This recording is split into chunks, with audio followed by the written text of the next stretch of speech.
అందరికీ నమస్కారం అండి. భగవద్గీతలోని 15వ అధ్యాయమైన పురుషోత్తమ ప్రాప్తి యోగం యొక్క తాత్పర్యం తెలుసుకుందాము. ఇందులో మొత్తం 20 శ్లోకాలు ఉంటాయండి. వాటి తాత్పర్యం తెలుసుకుందాము.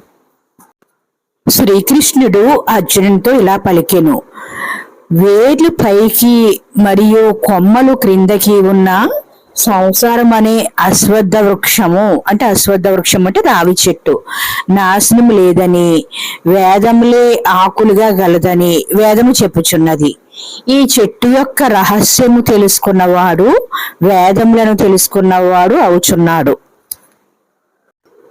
ఈ సంసార వృక్షము యొక్క కొమ్మలు త్రిగుణముల వలన వృద్ధి చెందుతూ ఇంద్రియ విషయ సుఖములచే చిగుళ్ళుగా క్రిందికి పైకి సర్వత్రా వ్యాపించుచున్నవి.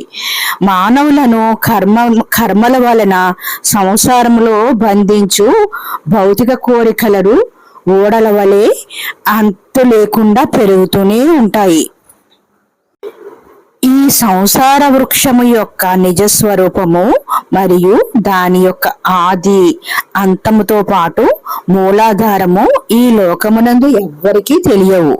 లోతుగా నాటుచున్న వేళ్లతో విరసిల్లుతున్న ఈ అశ్వత్థ వృక్షాన్ని అనాసక్తి అనే ఖడ్గంతో ఖండించి ఆ తరువాత ఆ వృక్షము యొక్క మొదలు వెతకాలి. అదియే ఆ భగవంతుడు. ఆయన నుండే ఈ విశ్వము సృష్టించబడినది. అనాదిగా ఈ సంసార వృక్షము విస్తరించడానికి కారణమైన పరమాత్మను శరణు పొందాలి. అహంకారము మరియు మోహము లేనివారు మమకారము మరియు ఆసక్తి అను దోషమును జయించిన వారు, ఎల్లప్పుడూ ఆత్మజ్ఞానమునందు నిమగ్నమై ఉన్నవాడు, ఇంద్రియ భోగములను అనుభవించాలని కోరిక లేనివారు, సుఖ దుఃఖములు అనబడే ద్వంద్వముల నుండి విముక్తి పొంది జ్ఞానులు శాశ్వతమైన ఆ పరమపదమును పొందుదురు. స్వయం ప్రకాశమైన ఆ పరంధామమును సూర్యుడు గాని చంద్రుడు గాని అగ్ని గాని ప్రకాశించి చేయలేవు. అట్టి పరంధామము నా యొక్క ఉత్తమమైన ధామమని తెలుసుకొనుము. ఆ పరంధామమును చేరిన జీవులు సంసార బంధము నుండి విముక్తి పొంది మరలా ఈ భౌతిక లోకానికి తిరిగి రారు. ఈ దేహమునందున్న సనాతనమైన జీవాత్మ నా అంశయే. అది ప్రకృతిలోని 5 జ్ఞానేంద్రియములను, 6 ఇంద్రియములను మరియు మనస్సును భౌతిక విషయముల ద్వారా ఆకర్షిస్తుంది. ఎలాగైతే గాలి పువ్వుల నుంచి వాసనలను ఒక ప్రదేశము నుండి ఇంకొక ప్రదేశానికి తీసుకువెళ్తుందో, జీవాత్మ కూడా పాత దేహము విడిచి కొత్త దేహములోనికి ప్రవేశించే సమయములో మనస్సు మరియు ఇంద్రియములను తనతో పాటు తీసుకువెళ్తుంది. ఈ జీవాత్మ చెవి, కన్ను, చర్మము, నాలుక, ముక్కు అను 5 జ్ఞానేంద్రియములను, మనస్సును ఆశ్రయించి ఇంద్రియ విషయములను అనుభవించును. గుణములతో కూడిన దేహములోనే స్థితమై ఉండి ఇంద్రియ విషయములను అనుభవింపచేస్తున్నప్పుడు లేదా దేహము నుండి విడిచి వెళ్ళినప్పుడు గాని జీవాత్మను అజ్ఞానులు చూడలేరు. జ్ఞాన దృష్టి కలిగిన వారు మాత్రమే చూడగలుగుతారు. అంతఃకరణ శుద్ధి గల యోగులు దేహములోనే స్థితమై ఉన్న తమ ఆత్మను చూడగలరు. కానీ అంతఃకరణ శుద్ధి లేని అవివేకులు ఎంతగా ప్రయత్నించినను ఆత్మను చూడలేరు. సమస్త జగత్తును ప్రకాశింపచేయు సూర్యుడి యొక్క తేజస్సును, చంద్రుడు మరియు అగ్నిలో ఉండే తేజస్సును కూడా నేనే అని తెలుసుకొనుము.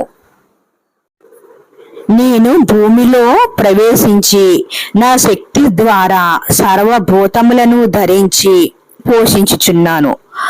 అమృతమయుడైన చంద్రుడినై సమస్త వృక్షజాతికి పుష్టిని చేకూర్చుచున్నాను. నేను వైశ్వాసరుడు అనే జఠనాగ్నిని, అంటే ఆహారం జీర్ణం చేసే అగ్ని రూపంలో ఉండి సర్వ ప్రాణులకు శరీరంలో ఉండే ప్రాణవాయువులతో, అంటే బయటకు వెళ్ళే మరియు లోనికి వెళ్ళే శ్వాస అన్నమాట, కలిసి 4 రకాల ఆహార పదార్థాలను జీర్ణం చేస్తున్నాను. అన్ని ప్రాణుల హృదయములలో అంతర్యామిగా ఉన్నవాడును నేనే. నా వల్ల జ్ఞాపక శక్తి, జ్ఞానము, మతిమరుపు కలుగుచున్నవి. సమస్త వేదముల ద్వారా తెలుసుకోబడవలసిన వాడను నేనే. వేదాంత రచయితను నేనే, మరియు వేదముల అర్థమును తెలిసిన వాడను కూడా నేనే. ఈ లోకమునందు క్షరుడు, అక్షరుడు అనే పురుషులు, అంటే ప్రాణులు 2 విధములుగా ఉన్నారు. నశించే సమస్త ప్రాణులను క్షరములని, మరణము లేని జనులను అక్షరములు అని అంటారు. క్షరుడు, అక్షరుడే కాక ఉత్తముడైన పురుషుడు ఉన్నాడు. అతడే నాశనము లేని పరమేశ్వరుడు. అతడు 3 లోకముల్లోని వ్యాపించి సకల జీవులను భరించుచున్నాడు. భరించువాడు భగవంతుడు అంటారు కదండి. నేను క్షరుడిని మించిన వాడిని, అక్షరుడి కంటే ఉత్తముడిని కావడం వలన ఈ జగత్తునందు మరియు వేదములలో పురుషోత్తముడిగా కీర్తింపబడుచున్నాను. ఓ అర్జున, ఎవరైతే సందేహం లేకుండా నన్ను సర్వోత్కృష్ట పురుషోత్తమునిగా తెలుసుకుంటారో అట్టి సంపూర్ణ జ్ఞానమును కలిగిన సర్వజ్ఞుడు హృదయపూర్వకముగా నన్నే ఆరాధిస్తాడు.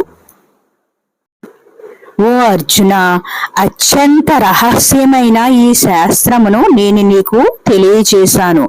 దీనిని తెలుసుకున్నవాడు నన్ను పొందుటకు కావలసిన సకల జ్ఞానమును పొందిన జ్ఞాని, కృతకృత్యుడు అగుచున్నాడు. అంటే సాధించవలసిన దాన్ని పూర్తిగా చేసినవాడు కృతకృత్యుడంటే.